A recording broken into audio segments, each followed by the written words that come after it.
ఇజ్రాయేలు ఎంతగా విస్తరిస్తున్నారంటే ఐగుప్తుల కంటే కూడా బలవంతులుగా మారిపోయారంట. అప్పుడు ఐగుప్తుల రాజు అయిన ఫరో ఏమంటాడంటే, ఒక ఆలోచన వచ్చింది. ఇప్పుడు ఈ బలమైన వారిని బలవంతులుగా ఉండకుండా చేయాలంటే ఒక మార్గం ఉంది. ఏంటంట, వారిని బానిసలుగా చేయాలి. వారిని బానిసలుగా చేసినప్పుడు ఆ బలమైన వారు బలహీనమైన వారి క్రింద ఉండేలాగా చేశారంట. ఈ రోజు సాతాను కూడా అదే మన జీవితంలో చేస్తుంది.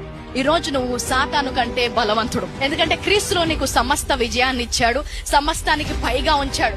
నువ్వు బలమైన వ్యక్తివని తెలుసు.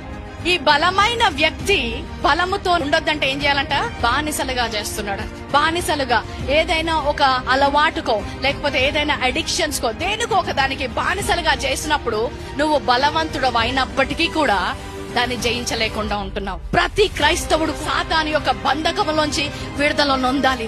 నువ్వు విడుదల పొందడం వెనకాల చాలా గొప్ప మర్మం ఉంది. మత్తయి సువార్త 21 బంధించబడిన గాడిదలు ఉన్నాయంట.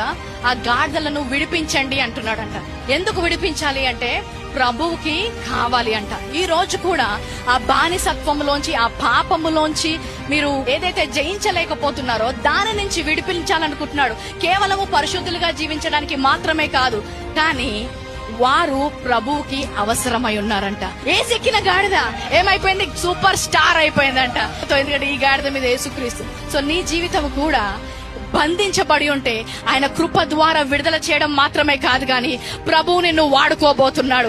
ఎంతగా అంటే ఇంతవరకు ఎవరు గుర్తించలేని స్థితిలో ఉన్నా కూడా ఈ రోజు నుంచి ఆయన నామను మోసే గాడిదలాగా, ఆయన నామము, ఆయన రాజ్యము కోసము పట్టబడిన గాడిద విప్పబడినట్టు నిన్ను వాడుకుంటుండగా అనేకుల మధ్య సాక్షిగా నిల్చోబోతున్నాడు. హల్లెలూయా.